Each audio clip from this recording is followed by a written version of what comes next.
오늘은 이삭의 효도, 이런 제목으로 말씀을 나누겠습니다. 기독교는 효의 종교입니다. 기독교만큼 부모 공경을 강조하는 신앙이 없습니다.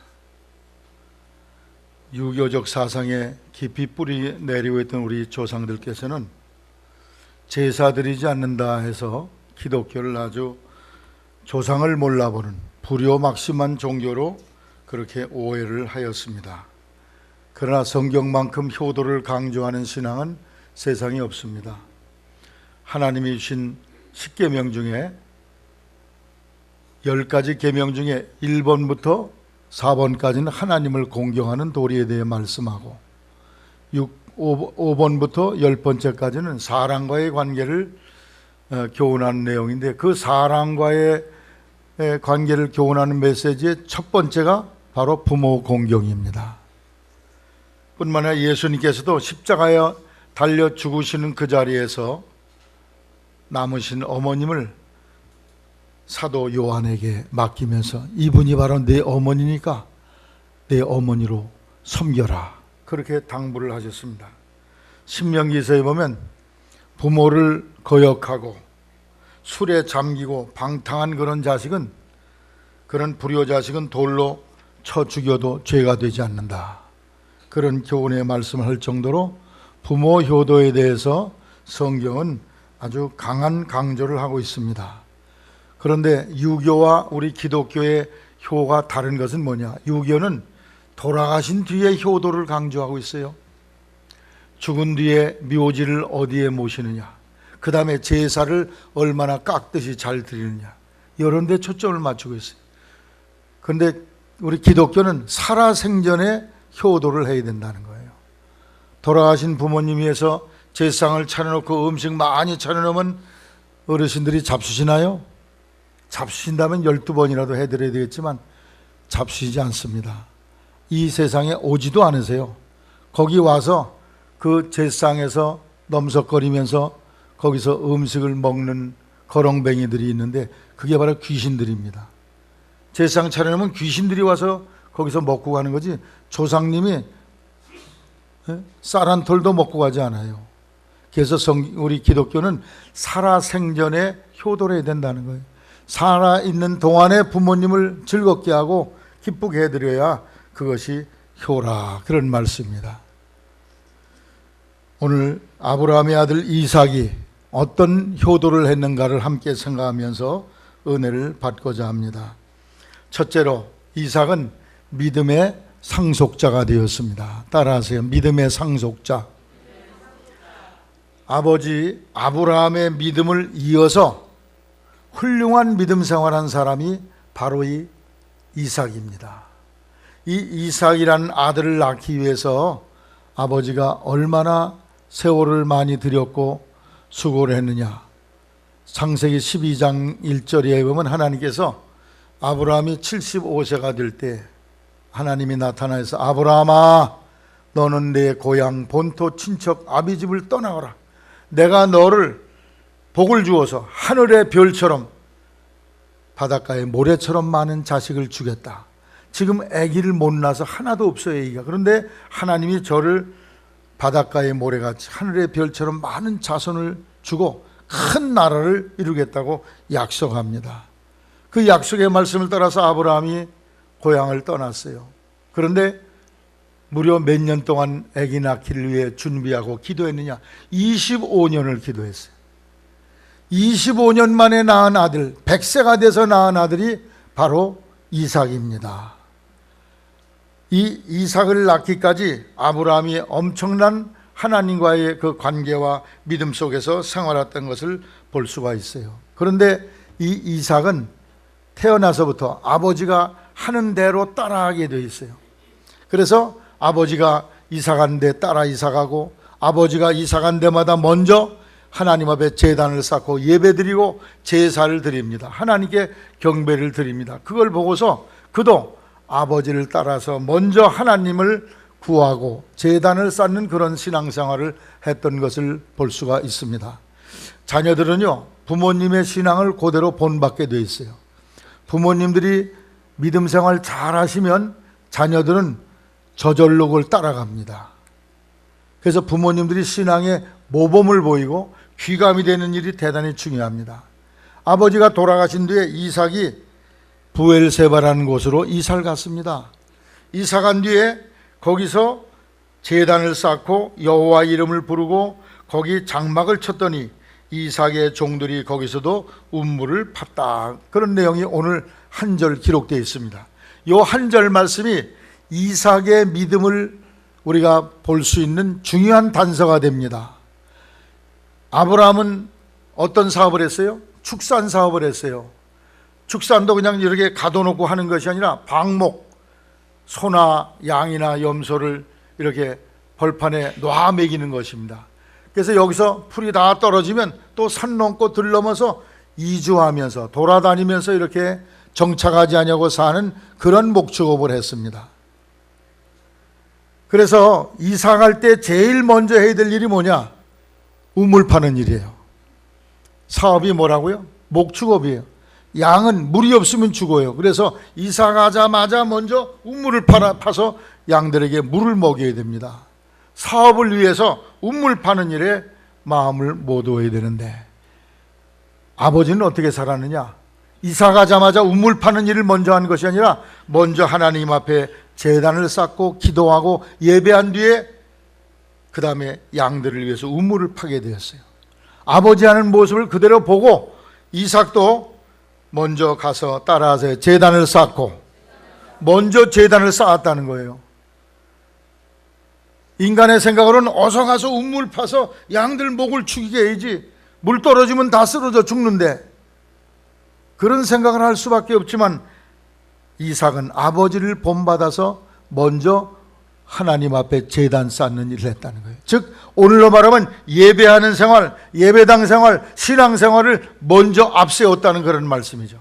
이것이 바로 이삭이 아버지 아브라함의 믿음을 이어받은 믿음의 상속자의 삶을 살아갔던 것을 보여주고 있습니다. 부모님 믿음을 잘 이어가는 것이 바로 효자예요. 자녀가 믿음 생활 잘하는 것이 가장 중요한 효도입니다. 자녀가 믿음 생활 잘해야 합니다. 성경 여러 곳에 하나님에 대해서 말씀할 때마다 하나님이 이렇게 말씀하세요. 아브라함의 하나님, 이삭의 하나님, 야곱의 하나님. 이건 뭐 증조 할아버지, 아버지 이렇게 3대를 나열한 게 아니에요. 그 말은 무슨 뜻이냐? 아브라함의 믿음을 그 아들 이삭이 이어갔고 이삭의 믿음을 야곱이 이어갔다. 그것을 상징적으로 보여주고 있는 메시지인 것입니다.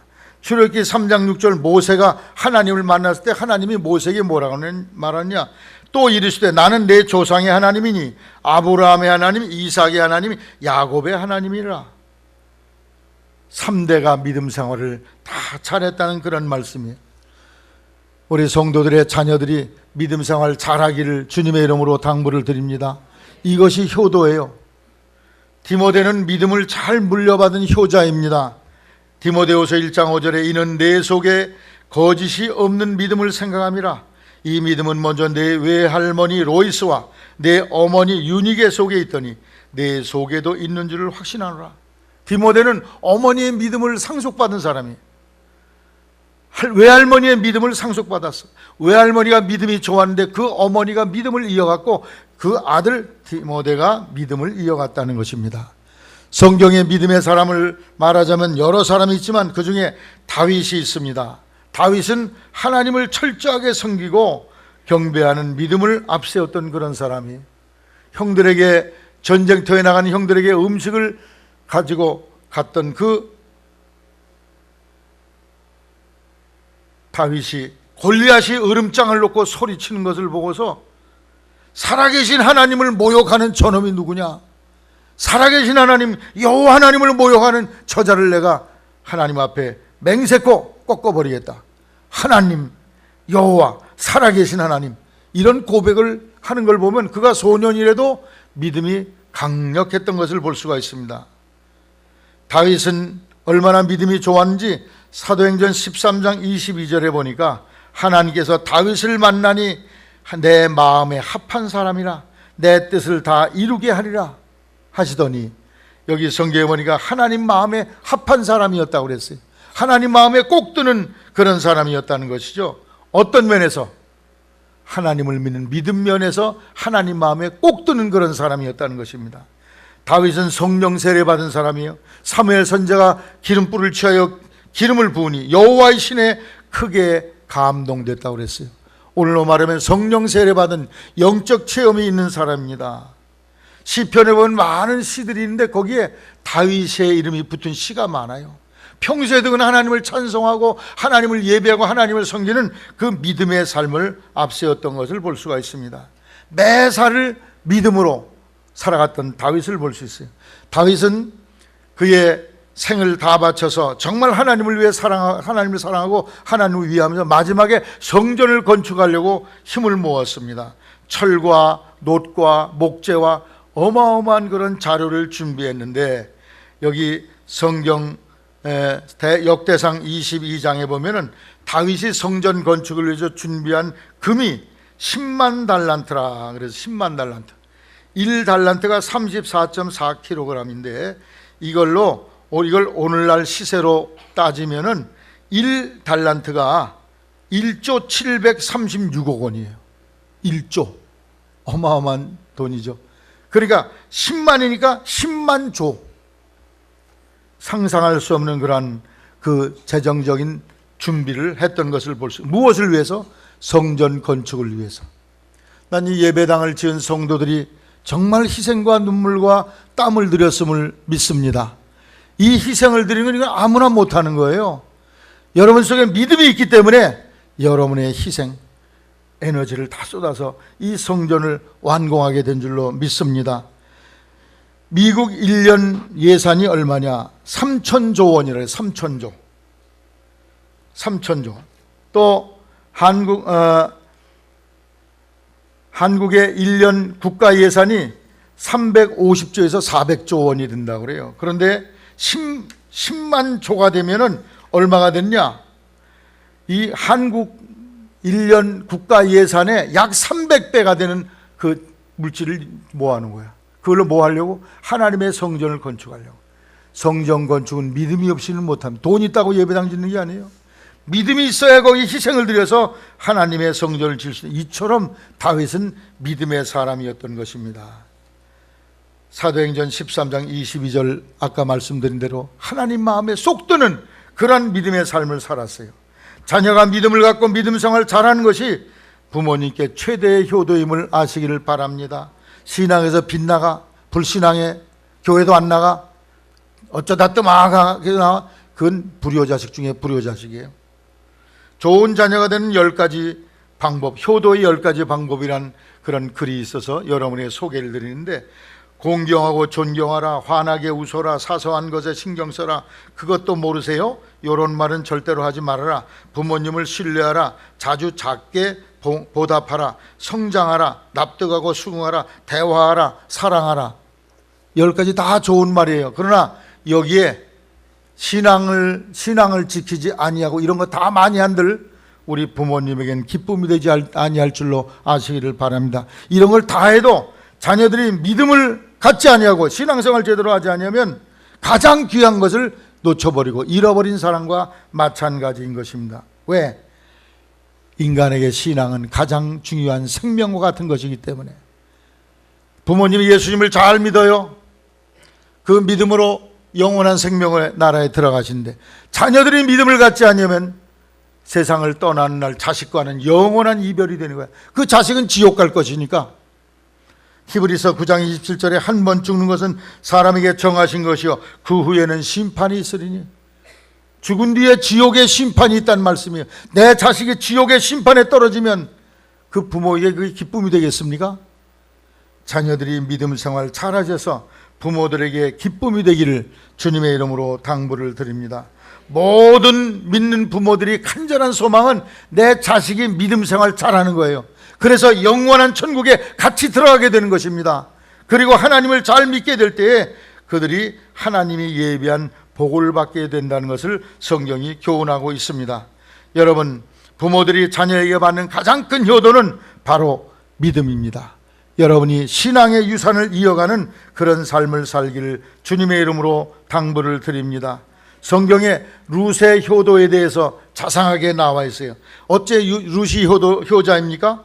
시므를 위해서 곡식을 얻어왔기 때문에. 시므의 입장에서 아들이 일찍 죽어서 미안했는데 알아서 재혼을 하였기 때문에. 보아스와 결혼해서 오벳을 낳고 그 양육권을 시므에게 맡겼기 때문에. 물론 이와 같은 것이 다 효도의 내용에 들어갈 수 있지만 중요한 것은 어머니의 하나님이 나의 하나님입니다. 이 믿음의 고백이 룻이 며느리로서 시어머니 나오미에게 최대의 기쁨과 행복을 안겨준 사건입니다. 할렐루야. 어머니의 하나님이 나의 하나님이에요. 그 믿음을 그가 이어갔기 때문에 우리 자녀 룻이 성경의 효자로 나타나 있는 것입니다. 우리 자녀들이 세상 살면서 믿음 생활 잘하는 것, 예수 잘 믿는 것, 그것이 바로 성공과 번영과 풍요와 안정과 감사의 뿌리가 되기 때문에 예수 잘 믿는 자손들이 되시기를 주님의 이름으로 당부를 드립니다. 성경 인물 중에 제일 세상에 태어나서 아픔을 느끼고 슬픔을 느꼈던 어머니가 있다면 삼손의 어머니일 것입니다. 뱃속에서부터 구별된 사람이야. 나실인이에요. 하나님의 사람으로 점지된 사람이에요. 근데 세상에 태어나서는 방탕한 길로 가고 남봉을 피우고 하나님의 뜻을 거스르다가 마지막엔 두 눈이 뽑히는 비참한 생을 마쳤어요. 믿음으로 시작했다가 마지막엔 저주로 끝난 인생이 됐으니 삼손의 부모님이 얼마나 가슴이 애이는 아픔을 겪었겠습니까? 여러분 자녀된 도리로서 부모님들이 믿는 그 신앙을 끝까지 잘 지켜감으로 영적인 효도를 다하시기를 주님의 이름으로 당부를 드립니다. 이것이 이삭의 효도예요. 우리 부모님이 안 믿는데요? 안 믿으면 여러분이 신앙의 출발자가 되시고 신앙의 창시자가 돼서 여러분 자손들에게 믿음의 유산을 이어주게 되시기를 바랍니다. 부모님이 안 믿으니까 나도 안 믿을래요? 이러지 말고 내가 믿음의 출발자가 되어야 돼. 믿음 생활 잘하고 신앙이 성장하는 모습으로 사는 것, 이것이 바로 우리 부모님들에게 드리는 최고의 효도가 되는 줄로 아시기를 주님의 이름으로 당부를 드립니다. 두 번째로는 순종의 아들이에요. 따라 순종의 아들. 이 이삭은 그 별명을 붙인다면 순종의 사람이라고 할 수 있어요. 아브라함이 이제 100세의 아들을 낳았지 않습니까? 이 아들이 자라서 한 20여 세 청년이 됐을 때 하나님이 어느 날 말씀을 하세요. 아브라함아, 100세에 낳은 그 아들 있지, 이삭, 걔를 데리고 내가 지시하는 산으로 가서 그를 죽여가지고 각을 떠서 불태워 내게 제사를 드리거라. 벼락 같은 소리가 들렸어요. 저 같으면 그랬을 거예요. 아니, 주실 때는 언제고 애를 그냥 죽는 것도 아니고 각을 떠서 번제를 드리라고요? 이럴 수 있습니까? 하나님을 향해서 대들었을 거예요. 근데 아브라함은 아멘, 주신 자도 하나님이시오, 거둬가신 자도 하나님이십니다. 이 아이가 죽으면 다시 부활시킬 줄로 믿습니다. 믿음을 가지고 이제 모리아산을 향해 갑니다. 모리아산, 오늘날의 예루살렘 성전이 있는 그 자리입니다. 그래서 종 둘에게 그 장작을 짊어지게 하고 불을 들게 하고 타고서 이제 그 모리아산을 향해 갑니다. 모리아산이 저 언덕에 보여요. 눈앞에 보입니다. 사환 둘을, 종 둘을 거기다 머물게 하고 이삭과 더불어서 아브라함이 모리아산을 향해 가는데 이삭이 물었어요. 아버지, 참 이상하네요. 아니, 여기 불도 있고 장작도 있는데 번제할 제물은 어디 있습니까? 사실은 누가 제물이에요? 옆에 있는 그 아들이 제물이야. 네가 제물이야. 그렇게 했다간 아마 주랭랑을 칠지도 모르겠죠. 아브라함이 하나님이 준비해 놓으셨어.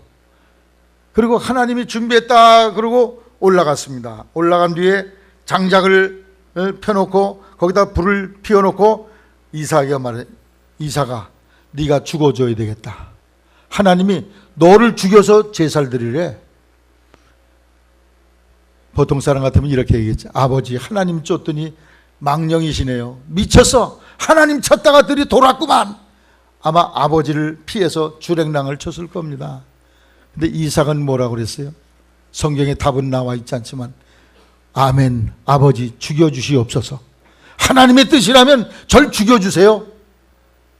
아버지가 죽인다고 그러는데도 아멘하고 순종하는 이 아들의 모습을 거기서 발견할 수가 있습니다.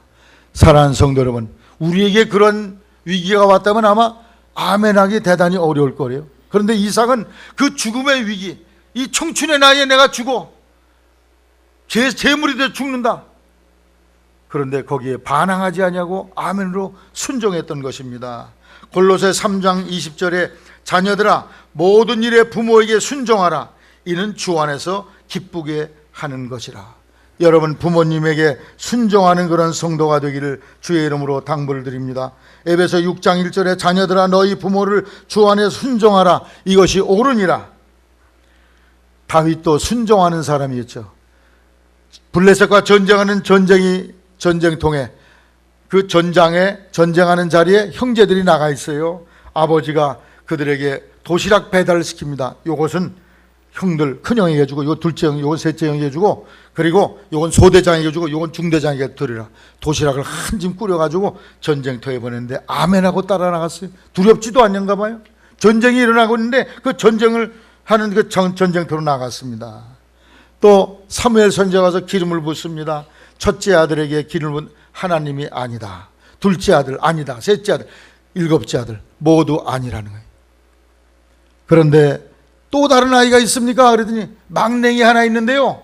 걔는 지금 형들 대신해서 목축 양들을 돌보고 있습니다. 내가 양 돌보라고 해서 거기 있습니다. 그래요? 그 아이를 데려오십시오. 그를 불러왔더니 하나님이 이 사람이 바로 내가 정한 사람이다. 도장 찍은 사람은 그의 기름을 부으라는 거예요. 아버지의 명령을 따라 형들이 다 선지자를 만나서 예배드리고 천국 잔치하려고 하는 자리에 동생은 아버지의 명을 따라서 저기 농장에 가서 양들을 돌보고 있었다는 것입니다. 불평할 수 있잖아요. 아예 형들 가는데 난 못 가. 왜 형들 예배 드리는데 왜 선지자를 못 만나? 그러나 전혀 불평하지 아니하고 아버지의 명을 따라서 야 형들이 다 선지자를 만나서 예배 드려야 되니까 너는 거기서 양을 지키거라. 아버지의 명령에 순종했던 걸 볼 수가 있습니다. 사랑하는 성도 여러분, 여러분이 하나님의 명령을 순종하는 건 물론이거니와 나를 낳으시고 기르신 부모님의 사랑을 기억하면서 부모님의 말씀을 잘 따르고 순종하기를 주의 이름으로 당부를 드립니다. 부모님의 사랑과 은혜를 깨달으면 우리는 순종할 수밖에 없어요. 이삭이 자신을 제물로 바치려 때 무슨 생각 났을까요? 그동안에 20여 년 동안 나를 낳으시고 길러내신 아버지 어머니의 그 사랑을 기억했을 것입니다. 그 사랑의 아버지 어머니라면 내가 여기 죽는 자리에라도 순종해야 되겠다. 사랑하는 성도 여러분, 우리의 마음속에 부모님의 사랑을 뼛속 깊이 새기며 그 부모님의 말씀을 순종하는 복된 성도가 되시기를 바랍니다. 부모님을 낳으시고 기르시고 양육하시고 죽을 때까지 우리를 위해 기도하시는 보이지 않는 사랑의 손으로 우리를 돌보시는 부모님을 기억하시기를 바랍니다. 새들 중에 제일 희생적인 정신이 강한 새가 있는데 펠리칸이라는 새가 있습니다. 주둥이가 삐쭉 나고 밑에 주머니가 이렇게 달린 그런 주둥이에 주머니가 달린 새인데 이 새는 새끼들에 줄 먹이가 없으면 자기 몸에 살을 뜯어서 그 새끼들에게 먹인다는 거예요. 새끼들이 목말라 죽으려고 그러면 자기의 피를 뽑아서 핏줄을 끊어가지고 새끼들에게 먹여서 그들을 살려낸다는 거예요. 우리 부모님의 사랑은 바로 이 펠리칸의 희생에 견줄 수 있습니다. 한국의 6.25 전쟁이 한창일 때 한 가난한 만삭이 된 아기 어머니가 계셨는데 추운 겨울날 길을 가다가 그만 갑자기 아기가 나오려고 그래요. 그래서 이 아기를 어디서 낳아야 되나 허벌판에 피할 곳이 없어요. 주변을 보니까 거기에 조그만 다리 하나가 있는데 다리를 내려가서 거기서 몸을 피했습니다. 거기서 혼자 해산을 하게 됐어요. 그런데 아기를 쌓아둘 강보가 없습니다. 할 수 없이 자기의 입은 그 옷을 가지고 아기를 감쌌습니다. 어머니는 벌거숭이가 됐어요. 거기서 오도로를 떨면서 마침내 어머니는 생명을 잃어버리고 그 아기만 가까스로 생명이 유지됐는데 마침 길을 가던 미군 장교 한 사람이 그 다리 근처에서 기름이 떨어졌어요. 자동차 기름이 떨어졌어요. 그래서 무전으로 기름을 배달을 이제 부탁을 하고 밖에 나가서 차가 언제 오나 기다리고 있는데 어디서 애기 울음소리가 나요. 울음소리를 따라가니까 다리 밑에 놀라운 전경이 벌어지고 있었습니다. 아기를 낳은 어머니의 그 피투성이가 된 몸과 벌거숭이로 돼서 생명을 잃어버린 어머니, 그러나 그 속에 어머니의 옷으로 감싸있는 그 아기는 살아서 숨을 쉬더라는 거예요. 그래서 그 장교가 그 아기를 데려다가 자기 양자를 삼고 그 어머니는 양지바른 곳에 묻어드렸어요. 이 청년이, 이 소년이 이제 점점 이 애기가 자라서 손이 되고 청년이 되면서 자기가 얼굴 색깔이 다른 걸 발견했어요. 내 태생이 어디냐? 나는 어디서 온 거냐? 그때 그 아버지가 그 자초지종을 다 얘기를 했어요. 너희 어머니는 6.25 때 2차 저차에서 너를 낳고 세상을 떠나셨다. 내가 그 어머니, 너희 어머니 묘지를 잘 만들어 모셨으니까 한번 가보자. 그래서 그 아들이 그 무덤을 찾아갔다는 겁니다. 그래서 그 아들은 무덤 앞에서 자기의 옷을 벗어 어머니의 무덤을 덮어드리면서 울면서 통곡하면서 어머니 얼마나 추우셨습니까? 나를 낳고 벌거숭이가 되셨으니 얼마나 추우셨습니까? 통곡을 하며 울었다는 것입니다. 오늘 우리 부모님은 이러한 사랑으로 우리를 양육하고 길러내셨습니다.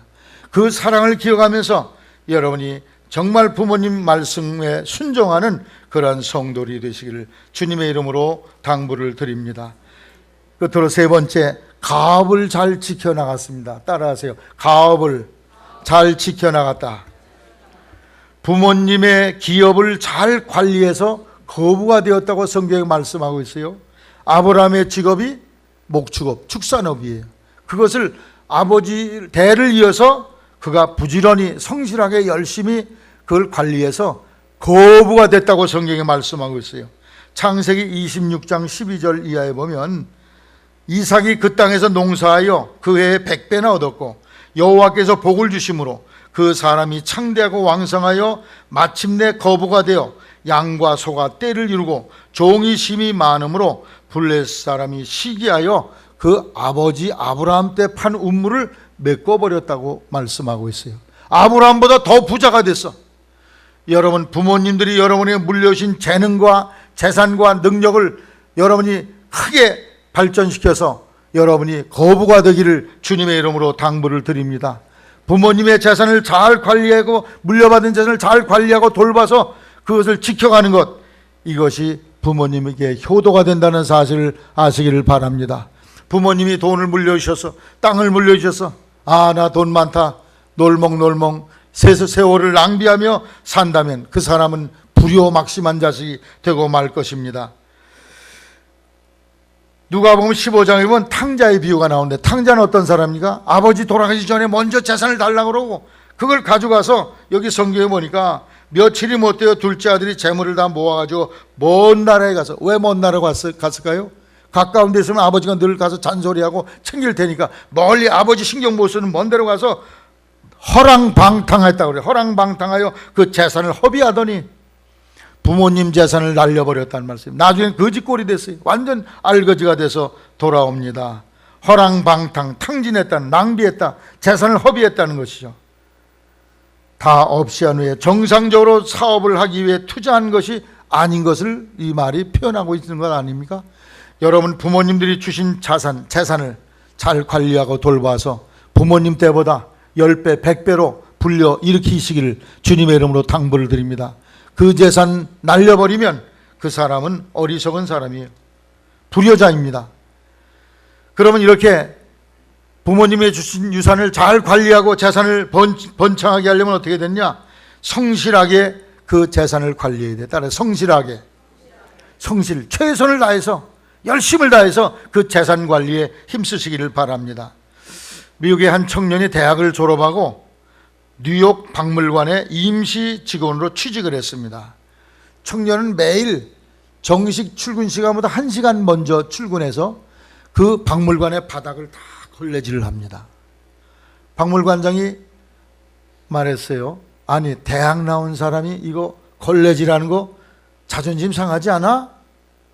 그러자 이 청년은 아닙니다. 이것은 보통 바닥이 아닙니다. 미국의 역사를 보관하고 있는 중요한 역사의 장소이기 때문에 이것을 닦는 것은 내게 기쁨이 됩니다. 즐거움으로 그 일을 열심히 합니다.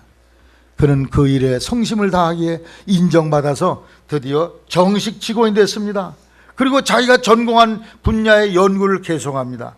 그가 연구한 것은 고래를 연구하는 그런 학문인데, 알래스카를 다니면서 고래와 포유류 동물에 대한 연구에 열심을 다했습니다. 그는 몇 년 되지 않아서 세계에서 가장 권위 있는 고래 박사가 되었고, 마침내 나중에는 뉴욕 박물관의 관장 자리에 오르게 되었습니다. 할렐루야. 어떻게 했기 때문에? 최선을 다하, 성심을 다했기 때문에 그런 자리에 오르게 된 것입니다. 성공한 사람들은 최고 자산, 그 사람의 최고 자산은 성실성, 이것이 바로 그의 자산인 것입니다. 그래서 우리가 성실한 마음을 가지고 최선을 다해야 돼요. 삽살을 들고 하루 종일 땅을 파보십시오. 돈 나옵니까? 상관아, 삽살을 들고 하루 종일 땅을 파서 1,000원 나올까 안 나올까? 1원도 안 나와요. 단돈 1,000원을 벌기가 얼마나 힘듭니까? 부모님들이 쌓아놓은 재산을 여러분이 녹여 없애지 말고 그것을 불릴 생각을 하게 되시기를 바랍니다. 이 세상에는 공짜가 없습니다. 일 안 하고 놀고 먹는 한량한 태도는 거지 근성, 게으른 노숙자의 철학입니다. 열심히 성실하게 최선을 다하는 그런 삶을 사시기를 바랍니다. 그래야 조상이 물려준 재산을 여러분이 불려낼 수 있잖아요. 예수님의 손에는 2개의 못자국이 있다고 그래요. 하나는 십자가에 못 박혀 돌아가서 못자국, 대못이 찔려서 구멍이 나 있어요. 또 하나는 30년 동안 목수일에 전념했기 때문에 굳은 살로 여기에 못자국이, 못이 백인 손이 있다는 것입니다. 예수님이 평생을 열심을 다해 살았어요. 우리도 최선을 다해서 성심을 다함으로 여러분 가업을 일으키게 되기를 바랍니다. 다음으로 가업을 일으키려면 정직해야 기업을 지킬 수가 있어요. 따라요. 정직해야, 진실하고 정직하고 양심을 지킬 줄 알아야 됩니다. 시편 11장 7절에 여호와는 의로우사 의로운 일을 좋아하시나니 정직한 자는 그의 얼굴을 배울 것이다. 6.25 전쟁 때 어떤 사람이 이 은행에서 돈을 빌려다가 사업을 했는데, 전쟁통이 전쟁 막 발발이 됐는데 그때가 그 돈을 갚을 날짜가 됐어요. 웬만한 사람 같으면 아이고 전쟁통에 뭐 돈을 어떻게 갚냐, 그리고 그냥 도망갔을 테지만 이분은 준비된 돈을 가지고 은행에 가서 그 짧은 시간이지만 내가 이 돈 빚을 갚겠습니다 그랬더니, 아니 이 전쟁통에 지금 채무 서류가 반은 저 부산에 내려가 있고요, 지금 어디에 무엇인지 모르겠습니다. 그래도 돈을 받아주십시오. 나는 이 돈을 빚을 갚겠습니다. 옥신각신 얘기를 하다가 마침내 돈이 반납이 갚게 되고 거기서 마지막 영수증을 하나 써주게 되었습니다. 그리고 이분은 피난을 나왔어요. 그리고 전쟁이 끝난 뒤에 그는 제주도에서 생선을 가지고 군납을 하는 그런 사업을 시작했습니다. 근데 사업이 점점 잘 됐어요. 그래서 원양 어선을 하나 마련했으면 좋겠다. 그래서 은행 가서 돈을 빌려오는데, 당신이 무슨 신용이 있습니까? 돈을 빌려줄 수 없습니다. 그래서 퇴짜 맞고 쫓겨났어요.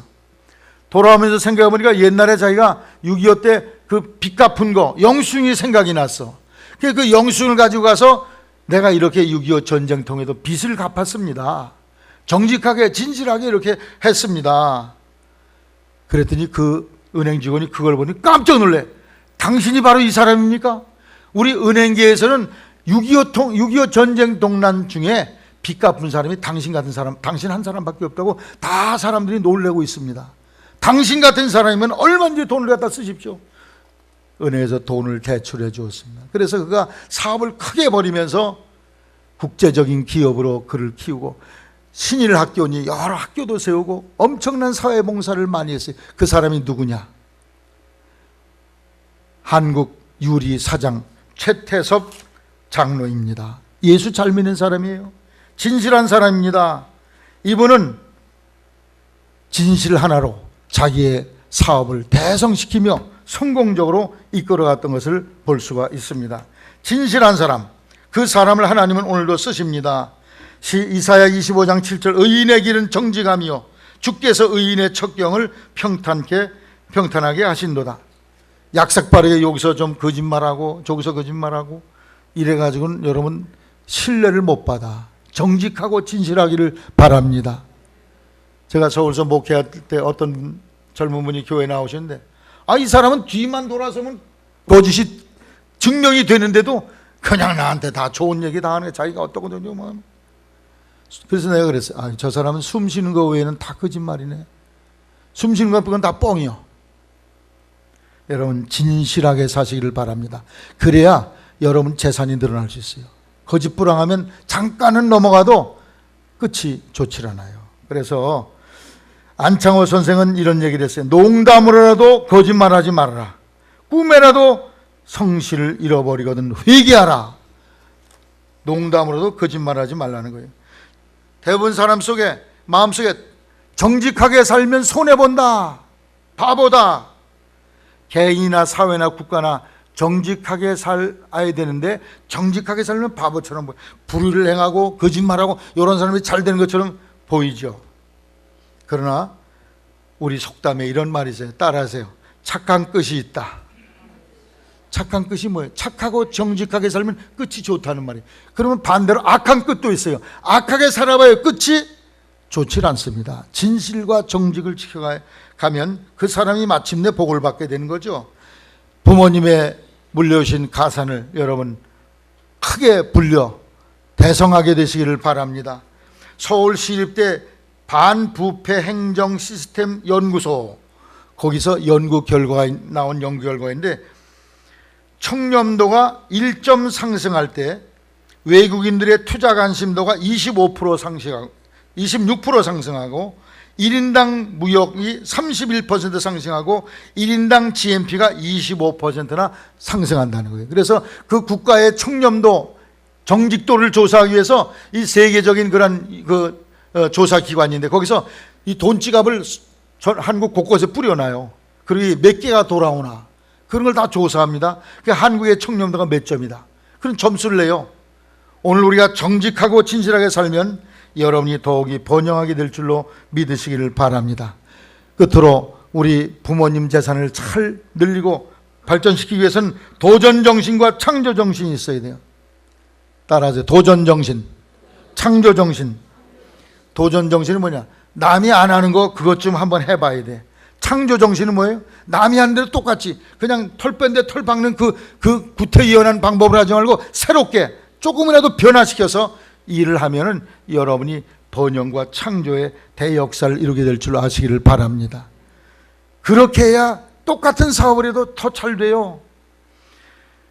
일본 정부로부터 의지의 기업인이라는 표창을 받은 일본 쇼가키 야스히코라는 그런 사람이 계신데, 이분은 부모님까지 무려 37대가 의사만 나와서 전부 자손 대대로 의사.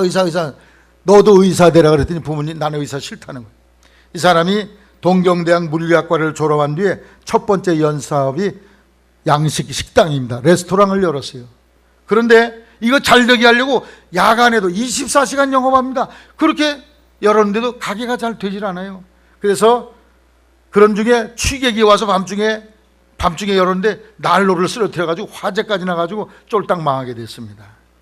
그래서 두 번째 새로운 사업을 시작합니다. 그것은 스파게티 전문점인데 이태리까지 가서 스파게티 만드는 것을 배워왔어요.